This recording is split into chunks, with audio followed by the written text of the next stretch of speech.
Now, let's move back to our leading story then this hour, because the Ekurhuleni municipality has suspended the 126 rand surcharge following widespread protests in Tembisa. Let's speak now to Jongizizwe Dlabathi, the MMC for Finance in Ekurhuleni. He's also the chairperson of SALGA, which is the South African Local Government Association, particularly for Gauteng. Babu Jongizizwe, thank you so much for the time. Appreciate it. Let's just talk about the suspension then of this surcharge of 126 rand. How long is this for? If you provide us just some details very quickly. Yeah, no, thank you very much for the opportunity. Following the public outcry, not only in Tembisa, I guess Tembisa did express themselves through a protest that communities were really not happy with the monthly fixed charge. We then came to Tembisa after we had a meeting yesterday to make a determination on the concern. And in a nutshell, the executive mayor, in applying prudent leadership, he has then since announced the suspension of the fixed charge, of course, subject to following other due processes of council, because tariffs are approved by council, and any changes in that regard, they must see itself finally through the council processes. So the suspension is not the scrapping, but rather to say we accept the concern. Let's suspend the implementation of this fixed charge subject to the council processes.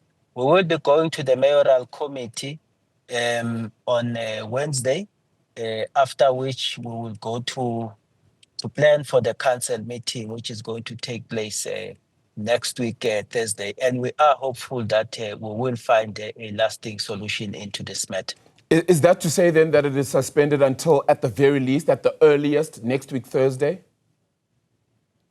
Certainly, because the executive mayor must go to council and seek the final approval on whether we are scrapping it completely or otherwise. But at this point in time, in view of the public outcry, the mayor has decided that let's suspend the implementation of this tariff and subject it to a council process. Hopefully, as I said, by next week, Thursday, the council will make a final determination. What happens then? It's not suspended entirely or not scrapped after next week, Thursday, and Tembisa residents, at the very least, continue their protest, if not worsen it, and you get an even worse situation. How would the municipality deal with something like that? And how would the mayor, do you think, then have to deal with something like that? I think at this point in time, it will be prudent that we don't preempt that, there will not be any permanent resolution. We are determined as the political leadership of the institution to find a permanent solution in this regard.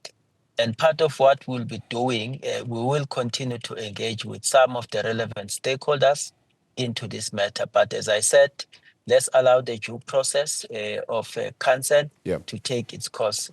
What we have done at this point in time is to give a relief on the implementation of this fixed charge. And our view is that our communities are welcoming it. And of course, they are looking forward to a clear and permanent decision on whether or not this fixed charge will be scrapped. When you say engaging stakeholders, does that include the residents themselves? Residents are a key component in the stakeholder society, and there are other organized formations that we are talking to. So residents, definitely, they will be engaged. What we must appeal for is that decisions in council, they are subjected to a particular process. So it's not merely a mayor saying that we are scrapping the fixed charge. No, the budget and the related tariffs were approved by council, and the executive mayor will have to go back to council and seek that final determination, or rather a decision. Safe to say that the suspension is not the scrapping, but a relief out of the concern that has been raised by communities. Yeah. Just want you to remind us and share with the public again then the rationale behind the increase in this water, sanitation and electricity tariffs. Yeah, so certainly it must be understood that electricity tariffs, just like water tariffs, are out of the city's control. So we are guided by NERSA in terms of that which they've approved, in terms of the percentage. but also how we should structure our tariff. So the issue of the fixed charge, it's a charge that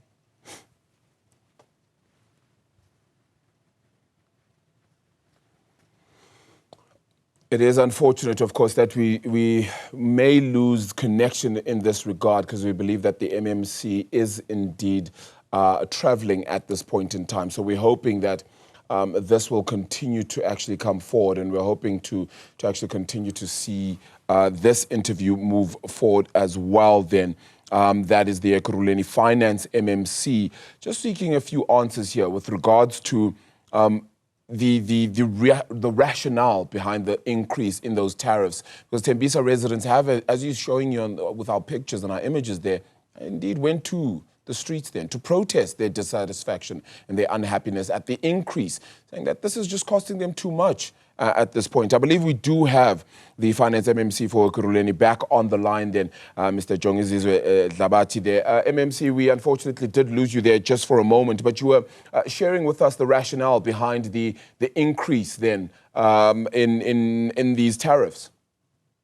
Yes, apologies for that. I was saying that we rather implement tariffs following the approval by NERSA, and one of the components that NERSA has raised with municipalities is that we should be able to have a tariff that covers us for the cost of supplying electricity, meaning that our ability to invest in the energy infrastructure to the extent of doing repairs and maintenance. And you can look even with other municipalities. Yeah. Some of them are levying this fixed charge. However, it is not really mandatory that we can impose it in the manner in which probably we've done it, and it has caused an outcry. And that is why even if at any point in time we decide to scrap it completely, we will still have to conform with what NERSA has said in terms of the tariffs that must be imposed. That was going to be my next question. If it's out of your control and it's regulated by NERSA, you still have to make the funding and make the pricing ultimately. You have to make up the money somehow. What other plans could possibly be in place? I know you can't give me a final answer because we're not at that level and that stage yet. But what are the possible solutions that could be in play in a situation like that? So the possible solution is that we must continue to pass the tariffs in line with what NERSA has approved. As I said, the fixed charge is not necessarily mandatory. So we do have a breather in that regard. But the most important thing is that our tariffs must then be cost reflective and be in line with what NERSA has imposed on us. We are not only relying on electricity for revenue generation. In our budget speech, for instance, we've pronounced the revenue enhancement strategy, for we recognize that you will not necessarily fund the entire budget by merely relying on the collection on electricity, water, and waste. Of course, there must be maximum collection in that regard, but we know the realities in terms of the high cost of living, and that is why we are beginning to explore on other revenue streams as guided by our revenue enhancement strategies. Mr. Dlabathi, one would say that it's not just Tembisa that would go into uproar if this surcharge, of course, continues to stay in place. What happens then? And you're also chairperson for SALGA in Gauteng, the South African Local Government Association. If you begin to see widespread protests with regards to increases in bills and tariffs for whether it be water and sanitation, whether it be disposing of goods, whether it be for electricity and the like, what does that then do to your ability to collect revenue, one? But two, does that mean you'll have to suspend all those surcharge increases that you're seeing in other areas too? Because that could possibly happen. Other areas could possibly be watching.